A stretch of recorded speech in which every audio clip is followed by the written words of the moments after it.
Yagi उड़ा antenna क्या होता है? तो यागी उड़ा एंटीना क्या है? जो कि आपके 3 एलिमेंट को कंसिस्ट करता है, passive element, active element and reflector. और ये कैसा एंटीना होता है? तो एक प्रकार का यूनिडायरेक्शनल एंटीना होता है। तो चलिए एक एक कर कर पढ़ते हैं कि इसका स्ट्रक्चर किससे बनता है, एक्टिव एलिमेंट क्या होते हैं, पैसिव एलिमेंट क्या होते हैं, रिफ्लेक्टर क्या होता है, इन सब के बारे में पढ़ेंगे। ठीक, तो यागी उड़ा एंटीना की हम बात कर रहे हैं।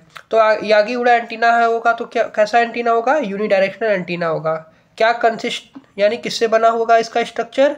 तो इसका स्ट्रक्चर जो है वो कंसिस्ट होगा एक्टिव पैसिव एलिमेंट जो कि अरेंज होंगे collinearly with the help of supporting structure, यानी जो कि सपोर्टिंग स्ट्रक्चर के कारण कोलिनियरली अरेंज होंगे।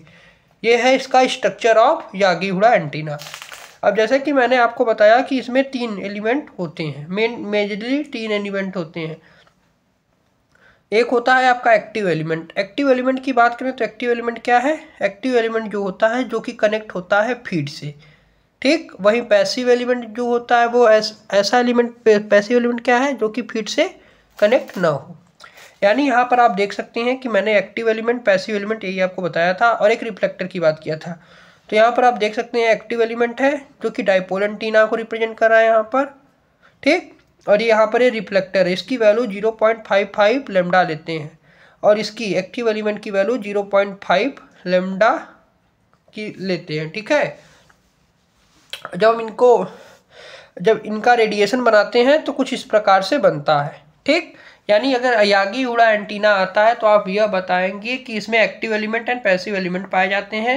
यानी यागी उड़ा एंटीना के अगर स्ट्रक्चर की बात करें तो यागी उड़ा एंटीना जो है वो कंसिस्ट होता है active element, passive element and reflector से।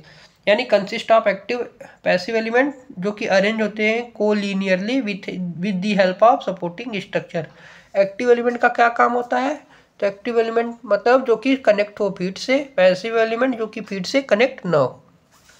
अब इसका जैसे कि हम कंबाइन रेडिएशन बनाते हैं तो कुछ इस प्रकार से बनता है, यानी दोनों को कंबाइन, एक्टिव और पैसिव दोनों को जब कंबाइन करते हैं तो रेडिएशन कुछ इस प्रकार से बनता है। ठीक,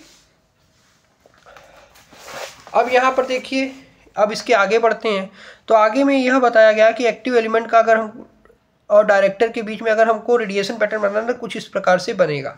ठीक, अब देखिए ये मेन स्ट्रक्चर है किसका?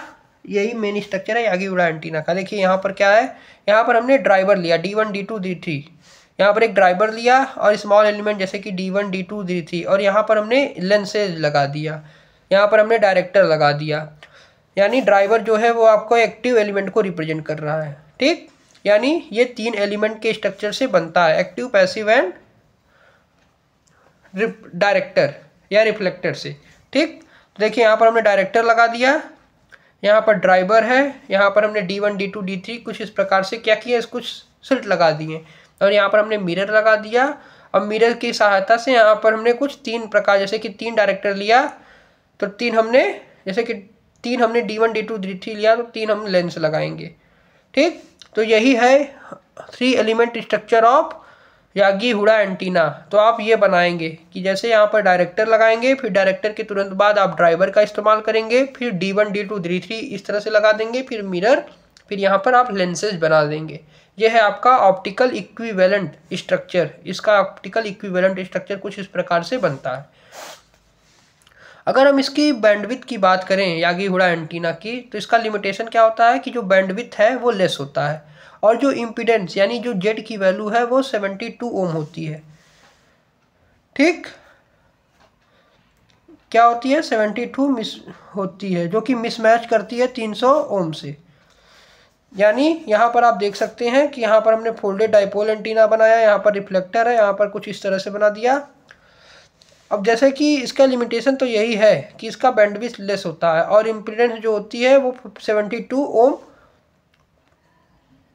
होती है, जो कि मिसमैच करती है 300 ओम से। तो इसके बैंडविड्थ को, अगर इसके लिमिटेशन को सुधारना है तो हम क्या करेंगे? इसके लिमिटेशन को सुधारने के लिए हम बैंडविड्थ को इंक्रीज कर देंगे, और क्या करेंगे, और हम इसमें जैसे कि यहाँ पर 4 जैसे कि D1 D2 D3 लगा देंगे, जिस कारण से इसका जो इम्पीडेंस है वो कितना हो जाएगा? 300 के करीब हो जाएगा।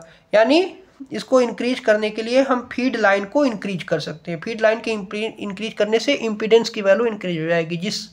जब इम्पीडेंस की वैल्यू इंक्रीज हो जाएगी तो वो 300 के करीब होगी, यानी 1300 के करीब होगी, तो वो मैच करेगी 1300 से। ठीक, तो इस तरह से इसके लिमिटेशन को आप सुधार सकते हैं यागी उड़ा एंटीना।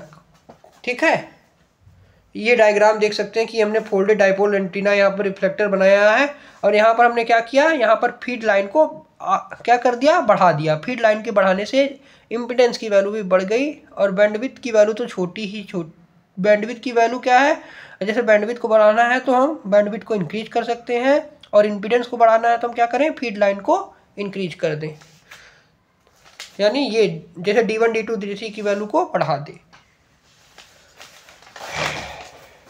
ठीक, अब देखिए जैसे कि यहाँ पर 3 प्रकार का कभी कभी क्वेश्चन पूछ लेता है कि डिजाइन की, जैसे कि आपको जैसे कि reflector, length of reflector, length of director, length of active element, इसका क्वेश्चन एक बार एक ही ट्यूब में पूछा गया था अभी भी, मतलब कि 2025 में जो हुआ था एग्जाम, उसमें इसका पूछा गया था कि आपको बताना था कि किसका लेंथ, रिफ्लेक्टर, डायरेक्टर या एक्टिव एलिमेंट, इसमें से किसका लेंथ जो है वो बड़ा होता है।